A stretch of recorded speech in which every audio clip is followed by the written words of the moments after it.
Robin Sharma famously asked, "Who will cry when you die?" Individuals have to someday reckon with that moment when they die. Nations, on the other hand, do not come to that single curtains moment. Instead, they may slide, deteriorate, decline, drift.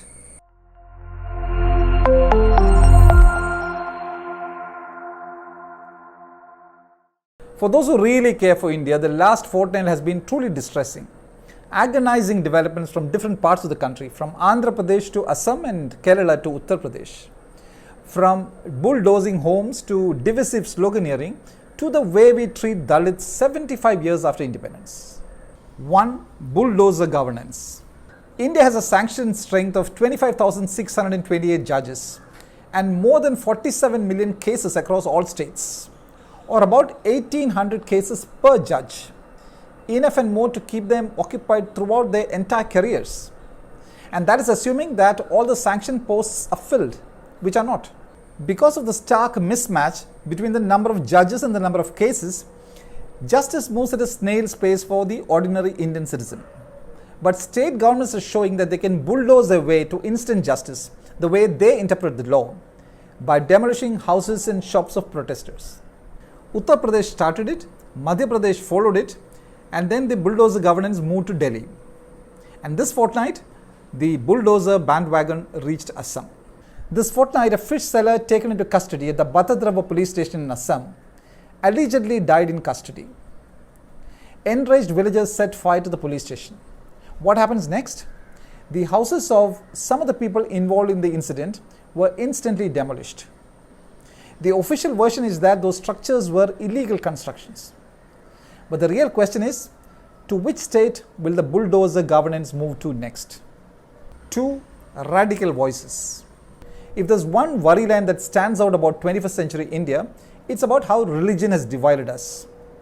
That our social conversation is getting even more radical was evident recently when a 10-year-old boy in Kerala virtually stunned the state, shouting explicitly threatening slogans at a popular Front of India rally in Alappuzha.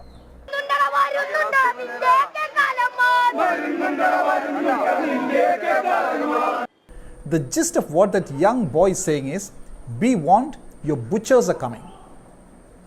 The Kerala police have since arrested some 28 persons in connection with the incident, but what is evident is that such radical dialogues are moving out of social media groups right onto the streets in Kerala.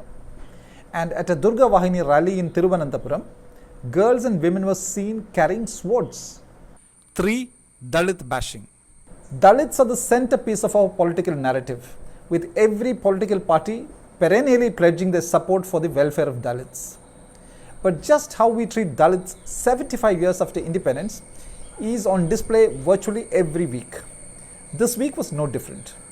When the Andhra Pradesh government renamed the newly formed Konaseema district as Dr. B.R. Ambedkar Konaseema district, it was seen as Dalit assertiveness, and the violence that followed witnessed the houses of a minister and an MLA being torched.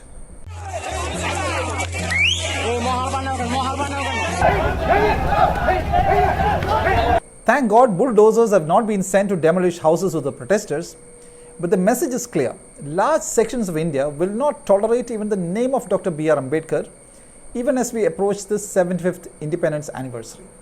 Probably there's no time as now that the ordinary citizen is looking for good administration, keeping to our constitutional ideals. Sadly, that's when we hear of an IAS couple in the national capital, Sanjeev Kirwar and Rinku Dugga, evacuating a stadium so that they can walk their dog.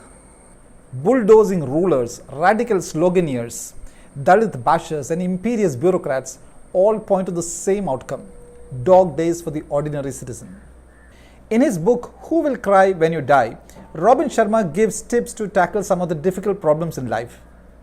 To solve our problems as a nation, we have the beautiful Constitution of India, the world's lengthiest written constitution, with a nice blend of rigidity and flexibility, drawing some of the finest aspects of other constitutions of the world.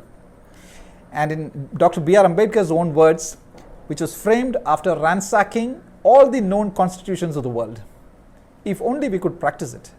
This video salutes A. Nujisha from Kozhikode, Kerala, who bravely got out of an abusive marriage, worked hard to get into government service, and last week became a civil police officer after getting the first rank in a police special recruitment drive in Thrissur.